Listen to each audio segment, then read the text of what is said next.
Hola, bienvenidos a otra clase buena en la cuarentena. En el día de hoy vamos a abordar un tema crucial, importante para entender la política colombiana, la democracia y el funcionamiento actual de nuestras instituciones. Vamos a ir al pasado y vamos a ver el Frente Nacional.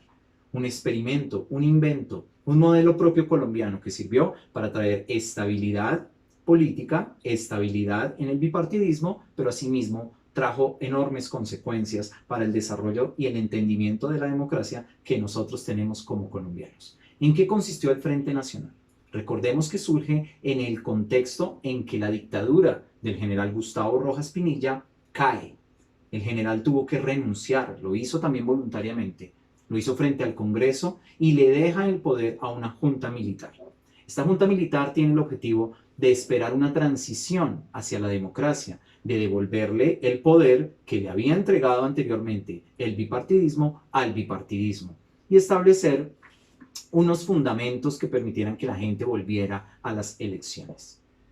El artífice de este movimiento, de este invento que fue el Frente Nacional, fue el señor Alberto Lleras Camargo. Alberto Lleras Camargo no solo salió victorioso políticamente como el primer presidente del Frente Nacional en 1958, sino que su papel fue crucial en la firma de los acuerdos con el Partido Conservador, porque el Partido Conservador no estaba de acuerdo absolutamente con nada que tuviese que ver con una tercera opción o un cambio crucial en nuestra política. Quien convenció al Partido Conservador, especialmente a Laureano Gómez, el líder del Partido Conservador, en ese entonces fue Alberto Lleras Camargo. Alberto Lleras Camargo no figura en la política solo por la creación del Frente Nacional. Recordemos que anteriormente él había participado como iniciador o promotor de la Organización de Estados Americanos o la OEA. También participó como diplomático colombiano en la Organización de Naciones Unidas. En todos estos movimientos o organizaciones internacionales posguerra, después de la Segunda Guerra Mundial. Lleras Camargo también fue el fundador de la revista Semana y con su periódico y con sus escritos en su revista logró desestabilizar un poco los gobiernos anteriores, el de Mariano Ospina, un gobierno conservador, y así difundir un poco sus ideales liberales. Lleras Camargo asume la presidencia en 1958. Cedido el poder también por el Partido Conservador, Laureano Gómez estaba de acuerdo con que él asumiera, eran amigos. ¿Y cuál era su objetivo allí en la presidencia? Eran dos principalmente. Instaurar el régimen bipartidista que fue el Frente Nacional, organizar las instituciones y todo lo que conllevaba a que el bipartidismo se estableciera en el país sin violencia. Y con relación a la violencia, ¿cuál era su misión? Erradicarla. Erradicar los focos de violencia que se habían tomado por completo el departamento de Caldas, Valle del Cauca, Tolima o Huila. Había dos visiones en cuanto a la violencia para los inicios de los 60. Un mandato o una visión civil o civilista y un modelo militarista. ¿En qué consistía el modelo civilista?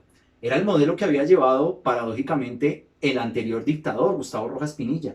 Un modelo civilista para resolver la violencia consistía en amnistiar, dialogar, llegar a acuerdos con los sectores guerrilleros liberales o los bandoleros, como los llamaba el Partido Conservador, con aquellos campesinos, con aquel pueblo colombiano que se había alzado en armas en los años 60.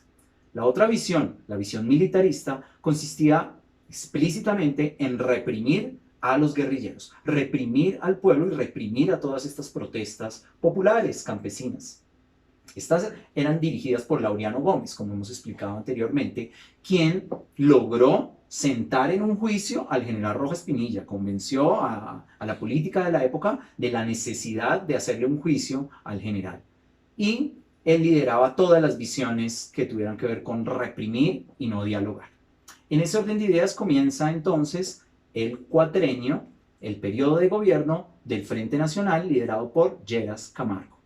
La oposición con la que contó Lleras Camargo fue de sindicatos, el aumento del sindicalismo en Colombia cada vez estaba más establecido y la cobertura estudiantil en las universidades públicas, que también iba en aumento, pues generó que muchos estudiantes, muchos intelectuales también criticaran el gobierno de Lleras Camargo. Esa fue su oposición. Asimismo, en el seno del Partido Liberal surge un movimiento llamado el Movimiento Revolucionario Liberal o MRL que empieza a tomar fuerza en Colombia. Mientras tanto, ¿cómo poder gobernar? Entonces, él seguía insistiendo en la vía civilista para acabar con la violencia, convocando a los guerrilleros a que se desarmaran, a que depusieran las armas, a que confiaran en este gobierno bipartidista. Y mientras tanto, por otro frente, que es el económico, se alió con los Estados Unidos de la mejor manera para la época, que era aceptar la Alianza para el Progreso. Ese modelo económico, social, cultural, político y militar que crearon los Estados Unidos de Norteamérica con el fin de lograr alianzas estratégicas en este lado del continente con sus países, generar aliados. La Alianza por el Progreso llega al país y llega con el presidente John Kennedy. John Kennedy es invitado por el Estado colombiano, pero él ya venía de una gira por otros países. John Kennedy había pasado por Perú, por Ecuador, ¿sí? Por Bolivia, por Venezuela. ¿Qué estaba haciendo Kennedy? Llevando la Alianza para el Progreso, buscando aliados estratégicos en su lucha contra el comunismo. Y en Colombia encontró acogida, ahí pueden ver al presidente Lleras Camargo, a Jackie Kennedy, la esposa de John F. Kennedy, a la esposa del presidente, llega al aeropuerto El Dorado, viene a la ciudad de Bogotá y regala con la Alianza para el Progreso y con sus recursos, con los millones de dólares que trajo Kennedy, el barrio Ciudad Kennedy. Ese barrio se nombra en honor al presidente, el barrio Ciudad Kennedy, y hoy en día se conserva en la primer casa del barrio Kennedy la placa conmemorativa que le dieron al presidente Kennedy en ese entonces, en diciembre del año 61. Y bien, así termina rápidamente, superficialmente, lo que fue el gobierno de Lleras Camargo, primer presidente del Frente Nacional, presidente liberal. La alternación y la paridad fueron dos conceptos claves que marcaron todo el Frente Nacional. ¿En qué consistía la paridad? Paridad para no violencia era que los cargos se administraran de una manera pareja, par. Es decir, si vas a elegir conservadores, también vas a elegir liberales. Vas a poner en el mando de las instituciones del país a liberales y a conservadores por igual. Esto con el fin de acabar con la guerra bipartidista que el país traía. Entonces, directores de departamentos, de instituciones del país, parejamente eran liberales y conservadores. Se trataba de tener un mismo número para no llevar a la violencia. Esto aseguró trabajo para muchos seguidores del Partido Liberal y del Partido Conservador, sin importar el presidente de turno que estuviera. Pero el otro concepto, la otra necesidad que tenía el Frente Nacional o los políticos que organizaron el Frente Nacional era la alternación. ¿Qué es la alternación? Pues la seguridad, la certeza de que iba a alternar el presidente, de que si iba a haber un gobierno liberal, iba a seguir un gobierno conservador. Y siguió. Siguió el gobierno de Guillermo León Valencia. Guillermo León Valencia, familiar del poeta Guillermo Valencia, del Cauca, de Payán, Colombia. Él compitió para las elecciones y ganó en 1961. Entra la década de los 60 con un gobierno conservador, el de Guillermo León Valencia. Él tuvo que competir contra el Movimiento Revolucionario Liberal, que lo mencionamos anteriormente, MRL, y contra la ANAPO, que fue el movimiento político que lideró el ex dictador Gustavo Rojas Pinilla.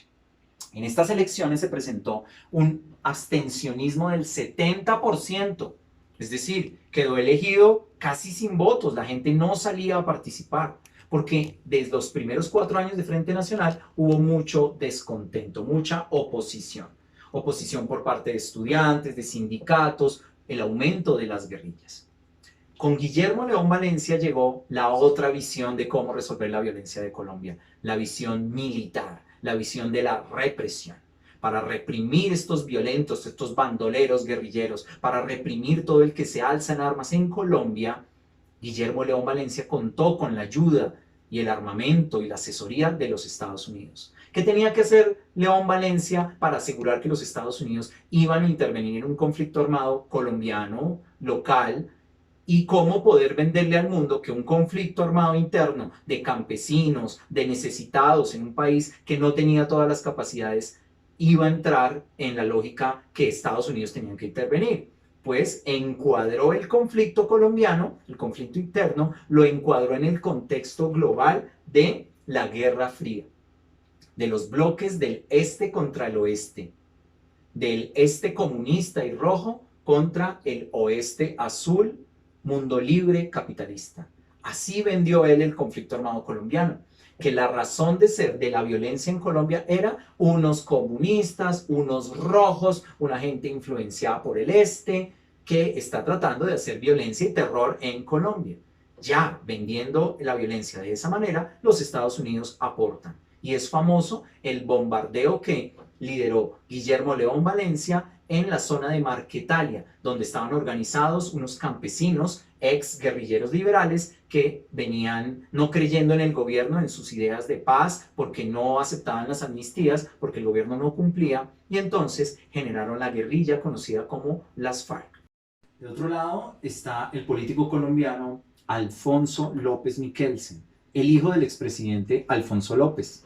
Alfonso López Miquelsen, como lo hemos mencionado, lideró el MRL o Movimiento Revolucionario Liberal. ¿En qué consistió? Pues en el seno del bipartidismo y del proyecto Frente Nacional hubo una disensión muy fuerte que él lideró. Él no estaba de acuerdo con el Frente Nacional desde sus inicios. No estaba de acuerdo porque le parecía un movimiento antidemocrático, una figura que no iba a permitir la participación, porque veía cómo los grandes poderes conservadores y liberales iban a manipular las decisiones y no iba a fluir una democracia que necesitaba el país. La democracia de los años 60 necesitaba atender las necesidades del pueblo, de los campesinos, de la creciente urbanización, de los estudiantes que venían marchando, de los sindicatos. Todavía había muchas causas sociales que dejaban a Colombia en las cifras a nivel internacional como uno de los países más pobres del continente. Igual que Centroamérica, igual que países pobres del Caribe y países pobres de los Andes. Colombia hacía parte de esa lista de países donde la pobreza extrema, el analfabetismo y las condiciones insalubres de su población eran de un porcentaje más allá del 50%. Esas preocupaciones afectaban a López Miquelsen y López Miquelsen decidió hacerse a un lado del proyecto Frente Nacional. Por eso vemos al MRL tan activo en elecciones parlamentarias, ganando bastantes curules en el Congreso, claro que siempre siendo liberal, y también en oposición, sobre todo al gobierno conservador. Estamos en el de Guillermo León Valencia y efectivamente una oposición fuerte y franca hacia las decisiones militaristas y guerreristas de Guillermo León Valencia las dirigió Alfonso López Miquelsen. ¿Qué ayudó a sostener el proyecto Frente Nacional si luego de un gobierno liberal y un gobierno conservador había mucha oposición y mucho abstencionismo en las elecciones? Fue importante la participación de grandes líderes de los partidos tradicionales. Acá vemos a Mariano Ospina, que todavía era influyente en la política colombiana, líder del Partido Conservador, al ya expresidente Alberto Lleras Camargo y a su primo Carlos Lleras Restrepo. La familia Lleras se posicionó en la política colombiana. Estaban unidos los líderes de los partidos tradicionales, comprometidos con sacar adelante el régimen bipartidista. A pesar de las oposiciones de la ANAPO con Rojas Pinilla y del MRL con López Miquelsen, el bipartidismo buscaba consolidarse y lo lograba porque en las regiones, en los departamentos de Colombia, surgen líderes liberales, líderes conservadores que apoyan las candidaturas del Frente Nacional y se comprometen en las campañas políticas con organizar las campañas, los candidatos, organizar todo lo que tenía que ver con las regiones, con que recibieran al candidato. Por eso vamos a analizar la campaña de Carlos Lleras Restrepo, su campaña antes de lograr la presidencia. Lleras Restrepo recorrió todo el país, porque él quería generar una imagen muy distinta a Guillermo León Valencia, su antecesor. Él recorrió el país y en cada región se reunía con los líderes liberales y conservadores de las regiones. Allí lo recibían, habían comitivas, se daban almuerzos, mucho discurso político y él se abrazaba con los líderes de ambos partidos. Lleras Restrepo, 2 años, del 64 al 65, mitad de la década de los 60, recorriendo el país. Y así logra entonces ganar unas elecciones donde el abstencionismo se mantenía, donde los grandes perdedores fueron López Miquelsen con su MRL y Gustavo Rojas Pinilla con su ANAPO, pero perdieron las elecciones presidenciales. En los comicios del Congreso ganaron muchas curules. Entonces había bastante oposición en el Congreso a las reformas que quería plantear Gerald Restrepo. Gerald Restrepo entonces empieza a administrar el país con su visión, que cuál era su visión particular. Vamos entonces con los préstamos del Fondo Monetario Internacional para levantar la economía, un poco lo que hizo el anterior. Cuando le solicita 60 millones de dólares al FMI y el FMI se los niega, entonces Gerald Restrepo se ofende y trata de buscar una alternativa para tener esos ingresos que eran necesarios. ¿Cómo hace él? Cambia totalmente la política que tenía económica de alianza y de sujeción al Fondo Monetario Internacional y efectúa otras políticas totalmente distintas. Es decir, reduce el tamaño del Estado en función de una economía nacional, de una economía proteccionista. Ese es el modelo de la CEPAL, que viene a América Latina, que viene a Colombia, y que lo conoces como sustitución de importaciones. Es decir, dejar de importar tantas cosas o de depender tanto del importado, cosa que devaluaba mucho el peso, porque la gente empieza a adquirir más cosas que se venden en dólares y que vienen de otro lado, dejar subiendo los impuestos a las importaciones y incentivar la producción nacional, sobre todo en el agro. Por eso su proyecto de reforma agraria también fue importante. Crea el INCORA o Instituto Nacional Colombiano de Reforma Agraria. ¿Para qué? Para fortalecer las producciones rurales, las producciones en las regiones. Todo esto iba en contra de las medidas de la época que proponía el Fondo Monetario Internacional, las medidas de mitad de década de los 60. Por eso a él le tocó solo, prácticamente, hacerse a ese dinero. Por eso implantó una reforma tributaria también bastante fuerte, para poder con la economía y sus reformas. Así, tuvo sus primeros 2 años de gobierno, también hubo oposiciones, pero en este caso la oposición fue del mismo Congreso, porque dentro de su reforma política buscaba aminorar el tamaño del Congreso. Menos representantes en el Congreso, más técnicos, más gente que sepa de administración y menos gente en la política. Esto le iba a ayudar a sus objetivos, pero esto iba en contraposición con el modelo Frente Nacional, que era un modelo clientelista, de partidos, de lealtades, más que de tecnicismos. No se buscaba el mejor gerente, sino las fidelidades de los partidos tradicionales para que no hubiese guerra. Pero Gerald Restrepo buscaba a los gerentes, buscaba a los más efectivos. De esta manera, el Congreso le cierra las puertas y le dice no a sus reformas. Entonces, ¿qué hace Gerald Restrepo? Porque es conocido en Colombia como un gran administrador, como un político que toma decisiones. Definitivamente lo era. Él, en televisión pública, frente a las cámaras, ante todo el pueblo colombiano, sorprende en junio, el 11 de junio del 68, y en televisión abierta renuncia. Así es, anuncia que deja el cargo mayor de presidente de Colombia, pero hace culpable a unos, al Congreso. Gerald Restrepo le dice al Congreso que por no aceptar sus reformas no lo están aceptando a él y que qué sentido tiene liderar un proyecto político donde sus reformas o a él mismo no son válidas. Es mejor dejar a un lado el gobierno. ¿En qué consistía esa jugada? Pues en hacer sentir mal al Congreso y esperar a ver el Congreso cómo respondía.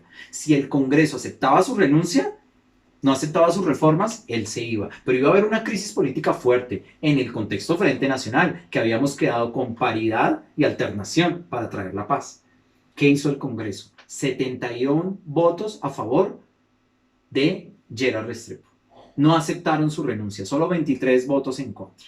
Como no aceptan su renuncia, automáticamente deben aceptar sus reformas y se salió con la suya Gerald Restrepo. Se aceptan todas las reformas y todo el paquete va completo. Sin embargo, hubo algo de contentillo para los congresistas. Aunque se redujo el tamaño del Congreso, subieron los auxilios parlamentarios. Y allí viene esta historia de primas, de vacaciones y de tantos beneficios que tienen los pocos parlamentarios que quedaron en esa reducción del tamaño del Congreso. Su ministro del Interior, Misael Pastrana Borrero, que después queda presidente del Partido Conservador, es quien se encarga de liderar y de conectar sus medidas con el Congreso. Como las cosas no salieron bien y al final tuvo que hacer esta medida desesperada de renunciarle a la televisión, a todos los colombianos, el presidente, pues renunció Misael Pastrana como ministro de gobierno, porque pues no había salido bien su gestión. Y al final, ¿cómo termina Carlos Lleras Restrepo? Con una oposición bastante fuerte de parte de los de siempre, sindicatos, estudiantes, las guerrillas muy organizadas, y como pudieron ver en esta explicación, poco se metió en el aspecto de la violencia y del conflicto y de la cuestión interna social que manejaba el país muy fuerte. Él se hizo a un lado y dejó que eso creciera mucho. Prometió que no iba a gobernar con estado de sitio, dictatorialmente, con decretos, pero al final tuvo que hacerlo, porque ante las huelgas y las marchas y la devaluación del peso, que al final terminó continuándose, reprimió con marchas. Y para contentarse con el Fondo Monetario Internacional, con quien se había peleado en un principio porque no recibió el préstamo, pues en sus reformas aplicó medidas de reducción del Estado, reducción del gasto público, y así cumplió con las expectativas del Fondo Monetario Internacional. Se acaba la década de los 60. Viene el año 1970. Solo le quedan 4 años al Frente Nacional. Y el pacto había dicho, un liberal, un conservador. Un liberal, así que debe seguir un conservador. El candidato fue el exministro del Interior, Misael Pastrana Borrero. Pero esto no tenía nada de fuerza, no tenía aceptación popular, estaba desquebrajado el mismo Partido Conservador, también el Partido Liberal. López Miquelsen seguía teniendo mucho asidero, mucho apoyo en la política y en la sociedad colombiana. Y Rojas Pinilla con la ANAP. Y llegamos a las elecciones del año 1970, cuando acaba el periodo de Carlos Lleras Restrepo. Estas elecciones tenían que dar como ganador, sí o sí, al candidato conservador. Ese era el objetivo al inicio del Frente Nacional. Esos eran los pactos. Alternación. Ya hubo un liberal, Lleras Camargo, ya hubo un conservador, León Valencia, otro liberal, Lleras Restrepo, y tenía que seguir un conservador. Pero Misael Pastrana Borrero, el exministro de Lleras Restrepo y candidato al Partido Conservador en el 70, no contaba con apoyo dentro del partido, tampoco en el Partido Liberal y menos en el pueblo colombiano. ¿Cómo garantizar que el Frente Nacional iba a mantenerse? Pues al Partido Liberal le tocó hacerle campaña a Misael Pastrana, así como se estaba haciendo anteriormente, con organizaciones de reuniones en las regiones, esperando a Misael Pastrana, prometiendo muchas cosas, clientelismo que llamamos. Y el Partido Conservador, a pesar de sus divisiones, tuvo que unirse en torno a Misael Pastrana Borrero. Pero los enemigos a derrotar eran los partidos alternativos, que no eran partidos, eran movimientos alternativos que ya tomaron mucha fuerza en este final del Frente Nacional. Y los hemos mencionado toda la clase. MRL con López Miquelsen y ANAPO con Gustavo Rojas Pinilla. El MRL seguía siendo oposición, aunque había perdido muchas curules ya en las elecciones del Congreso. Pero la ANAPO sí que ganó puestos en las elecciones del Congreso inmediatas. Ya tenía 38 curules o puestos en el Congreso, el movimiento de Rojas Pinilla. Y popularmente tenía muchos seguidores. El populismo de Rojas Pinilla ya de los años 70, ¿en qué consistía? Era una amalgama extraña, una combinación rara entre catolicismo, nacionalismo y populismo. Eso era lo que ofrecía. Había hasta contradicciones en sus discursos, pero el pueblo le gustaba mucho. Le gustaba entenderse como lo contrario al Frente Nacional, como la verdadera alternativa de lo que es el pueblo colombiano y poner a alguien en el poder. Pues Rojas Pinilla, 2 años antes de las elecciones del 70, tenía mucho seguimiento, muchos seguidores, pero también oposición, y esto fue fundamental. Carlos Lleras Restrepo, desde la presidencia, fue opositor a la candidatura, es decir, se inmiscuyó en las elecciones.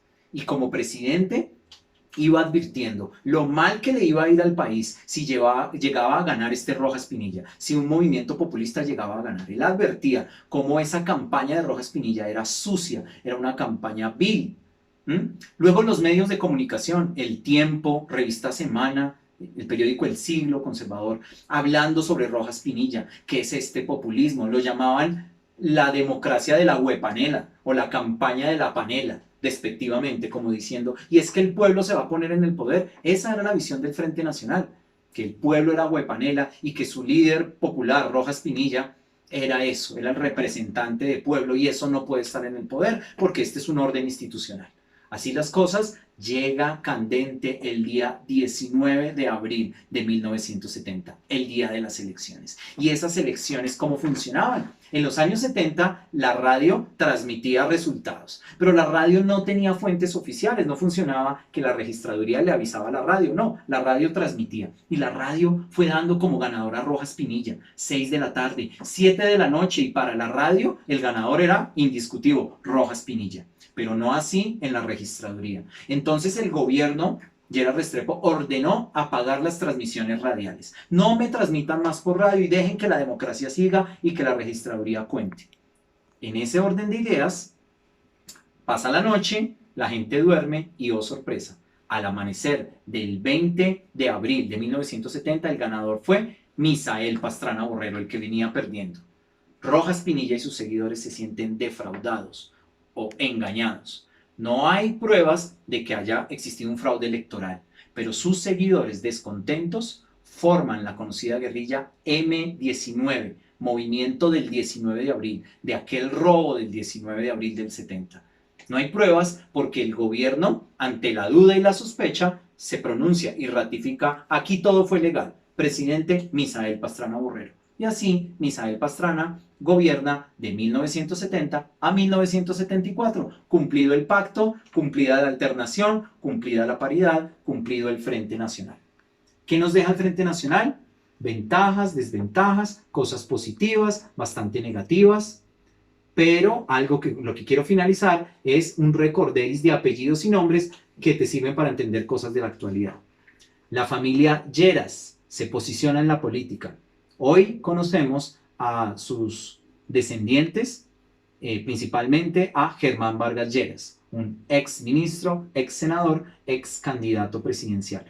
Un poder muy fuerte, líder del partido Cambio Radical. ¿Qué más nos deja? López Miquelsen, ¿sí? Familiar de López Pumarejo, y hoy en día también su nieta, Clara López, una líder mediana pero reconocida de la izquierda, del polo democrático. Y Misael Pastrana, su hijo Andrés Pastrana, también expresidente. Aquí encontramos no los primeros ejemplos ni la primera vez que en la historia de Colombia repiten los apellidos o los hijos se quedan con el poder. No, aquí entendemos con el Frente Nacional cómo se construye todo un aparato institucional en función de las familias poderosas de los partidos. En concreto, cómo queda determinado que en este país solo acceden al poder los de siempre. Espero que les haya gustado, que hayan entendido. Son temas complejos, densos, pero no te diste cuenta y recorrimos 4 periodos de gobierno, 16 años, 4 presidentes, un solo modelo, un solo concepto. No te desconectes de la clase buena en la cuarentena. Cuídense.